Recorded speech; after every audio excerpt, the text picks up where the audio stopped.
ticket. Thank you. Billy Campbell. Billy Campbell was a passenger on today's flight. He was headed ultimately to South Carolina to visit his family for the weekend.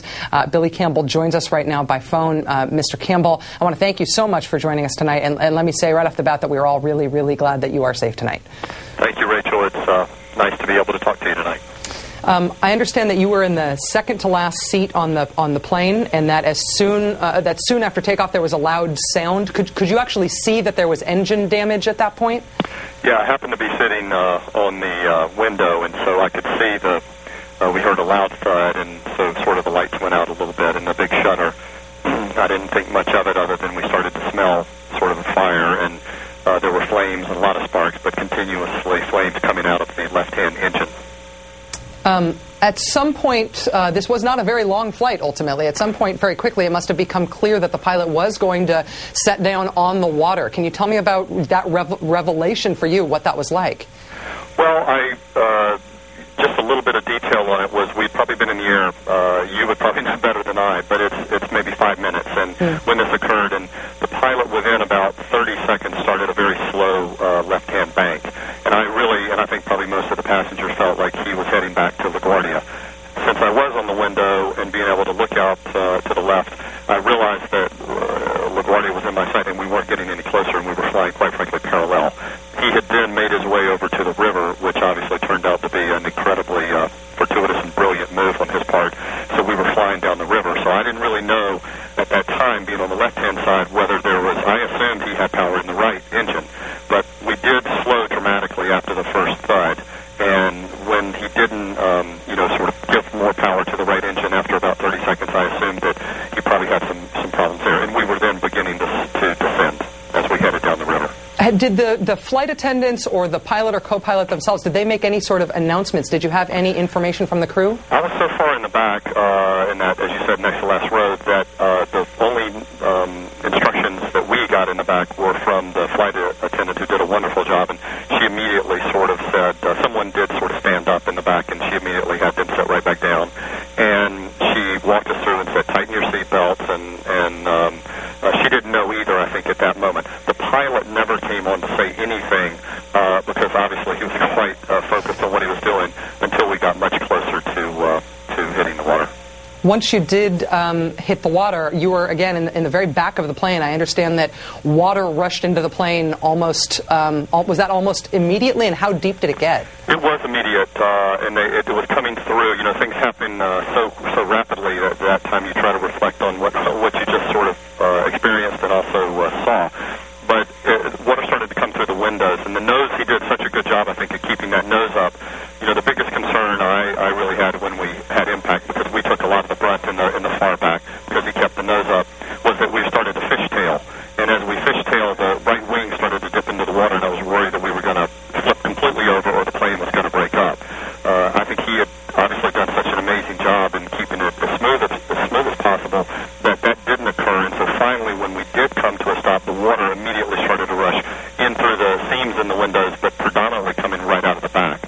So we then got up and walked, tried to get pulled back, and again, the flight attendant did a wonderful job of keeping everyone calm. And we were going to get out of the back, but the back would not open.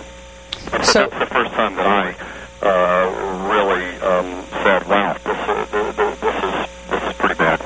So the way that the plane was sitting in the water with the water rushing in the back, you could presumably see that there was less water in the cabin at the front of the plane. Did that affect how orderly the exit was? How did you ultimately get out? A little bit, but again, I was focused on being in the back with the flight attendant and a few other passengers that were near me in those back seats. So I wasn't looking to the front. All I realized was, wow, we can't get this door open, and the water's starting to rush in pretty deep. And I'd say within 20 to 40 seconds was up to my waist.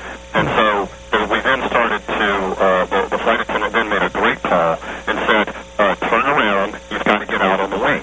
And so when I turned around and we started to, and it was pretty orderly, people in the back, we all kind of turned around and everyone sort of immediately in a chain reaction said, you got to get to the wing, you got to get up to the front and get to the wing. So I started to go, but it was really jam-packed on the way up there, so there was no way to do that. So I think what I ended up doing was going down the right side of the plane and shifted over, and again, the water was coming in there, so it was hard to get traction to be able to get over, but I was going over the top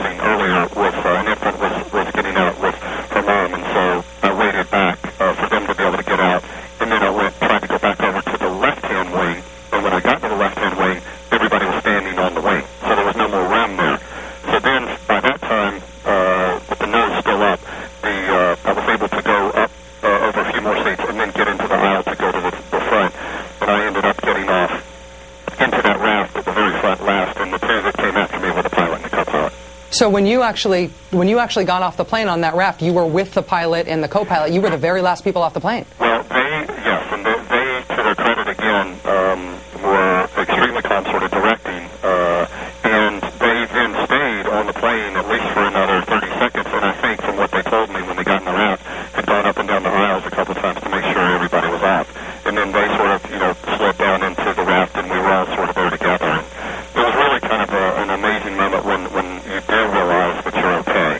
And I was able to talk to those two, and just extraordinarily remarkable what they did. And truly, the word is overused, but miraculous is, I think, the best way to describe it. And I thank the pilot. I just said, I just want you to know what you did will save my life and everyone's life, and sort of shook his hand, and he just kind of nodded. He was very humble, and he said, "You're welcome." And it was tough. And then the co-pilot, I ended up asking him a little bit once we were clear from the plane. I said, "Well, how fast were we going?" And he said, we had gotten it down to about 140 miles an hour. And I think the thing that I'll always probably remember is I said, "Well, what did you think?" And he said, "You know what? I thought it was going to be a lot worse." Incredible. Well, Billy Campbell, thank you for taking the time to tell us what happened tonight. We are very glad that you are safe, and I hope you finally get down to South Carolina to meet up with your family under much less dramatic circumstances. Thank you so much. My pleasure. I think I will, and I just want to thank the people from US Air, those pilots especially, who did such an amazing job. They saved everyone's life. Thank you.